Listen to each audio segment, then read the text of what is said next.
Problem कहाँ पे है कि हमारे पास इस टाइम सिलेक्शन कमेटी के पास कोई बैंक मौजूद नहीं है जो बताएं कि जी ये 100 प्लेयर मौजूद है, इसमें से आप खिलाड़ियों को सिलेक्ट कर लें। अगर हम सर्जरी की बात करते थे या बाकी चीज़ें करते थे, वो इसलिए करते हैं कि हमें डेफिनेटली जहाँ पे हमारी प्रॉब्लम है उनको ठीक करना है, मगर उसके लिए जब पीछे मुड़ के देखते हैं तो हमारे पास लोग ही मौजूद नहीं हैं या वो डाटा मौजूद नहीं है जिसके तहत हम कहें कि अच्छा यार ये 4 खिलाड़ी रिप्लेस अगर करने हैं तो ये 10 की लिस्ट है या 25 की लिस्ट है। वो बिल्कुल निज़ाम दरम बरम था। ये चैम्पियंस कप जो हो रहा है इसके में हमारे पास टैलेंट बहुत अच्छा आएगा, हमारे पास रिकॉर्ड मौजूद होगा, उसके बाद जिसको जिस तरह करना होगा हम कर लेंगे। सर्जरी का मसला ये कि आपके पास सारे टूल मौजूद होने चाहिए, सारी चीज़ मौजूद होनी चाहिए। हमारा इंशाल्लाह ताला एक दफ़ा चैम्पियंस कप हो जाए, हमारे पास रिकॉर्ड सारा मेंटेन हो जाए। कुछ था कुछ नहीं था, बहुत सारे प्लेयर्स थे जो बहुत अच्छे खिलाड़ी थे बट वो ऑन बोर्ड नहीं थे, लिस्टों में नहीं थे, तो उसका बेस्ट हल यही है, ये डोमेस्टिक क्रिकेट हमारी इससे बहुत स्ट्रॉन्ग होगी। हमारे पास एक प्लेयर्स का 150 प्लेयर्स का पूल मौजूद होगा, उसके बाद जिसकी सर्जरी होनी है, जिसने आना है जाना है, वो सिलेक्शन कमेटी बड़े आराम से कर लेगी। वो लोगों को ये था कि अच्छा आज ही करो, आज ही 4-5 के गिले काट दो और उसके बाद उनको फारिग कर दो, इस तरह होता नहीं है।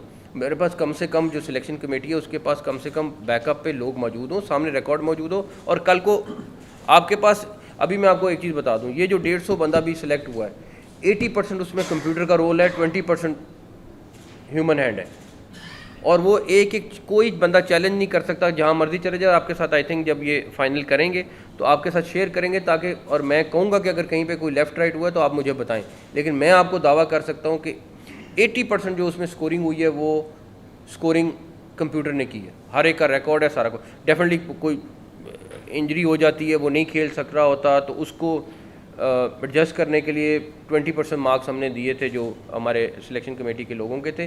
तो ऐसे लोगों के गले नहीं काटे जाते, डेफिनेटली बैकअप भी होगा, और उससे अच्छा बंदा लाएंगे तो आप कल को उससे बुरा बंदा आ गया तो वही खटकने कहना है कि ये तो आपने तो उससे भी बुरा बंदा ले आए, तो इसलिए उससे बेहतर लाएंगे इंशाल्लाह ताला। आपके पास रिकॉर्ड होगा, आप और हम इकट्ठे कह रहे होंगे कि यार ये खिलाड़ी अच्छा, इसकी जगह अब बन रही है।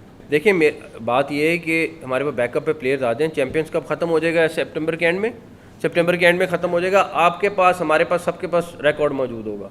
जो मेरिट पे होगा और जो वहाँ मेरिट पे नहीं है, वो मेरिट का मतलब है कि जो अब खेल नहीं रहा सही, अब सही परफॉर्म नहीं कर पा रहा, वो वहाँ से रिप्लेस होगा बड़े आराम से, ताकि आपके सामने भी होगा। मेरी ख्वाहिश नहीं होनी चाहिए, XYZ की ख्वाहिश नहीं होनी चाहिए, ABC की ख्वाहिश नहीं होनी चाहिए। वो चैम्पियंस कप में जिस चीज़ की परफॉर्मेंस होगी सारा कुछ होगा, पुराना रिकॉर्ड भी होगा और नया रिकॉर्ड भी होगा, तो दोनों चीज़ें होंगी। प्लस जहाँ तक रही बात बांग्लादेश से हारने की, बिल्कुल मैं समझता हूँ मायूस कुन नहीं, बहुत मायूस कुन है, लेकिन अब सिलेक्शन कमेटी ने तो 17 खिलाड़ी दे दिए थे। अब अगर कोच और कैप्टन नहीं खिला रहे, ये तो उनका फैसला है, उसके ऊपर मैं नहीं कुछ कहना चाहता, वो उनका है। किसी ने पिच के ऊपर थोड़ा सा उंगली उठाई, सारा कुछ किया। पिच के ऊपर भी मैंने रिपोर्ट मांगी है, वो भी मेरे ख्याल में कल तक आ जाएगी कि उसमें कितनी हकीकत है कितनी नहीं है, कि कहाँ तक गई क्या नहीं हुआ। लेकिन जहाँ तक रही बात कि सिलेक्शन कमेटी ने अपने खिलाड़ी, स्पिनर भी, बॉलर्स भी, बैट्समैन भी, सारा अपने हिसाब से उनको हैंड ओवर कर दिया था, आगे उनका फैसला था। ठीक है, उनसे कोई स्ट्रेटजी में अगर गलती हुई है तो एक अलग चीज़ है, बट हाँ शिकस्त हुई है और हमें उसको तस्लीम करना है और देखना है कि आगे इसको रिपीट ना हो।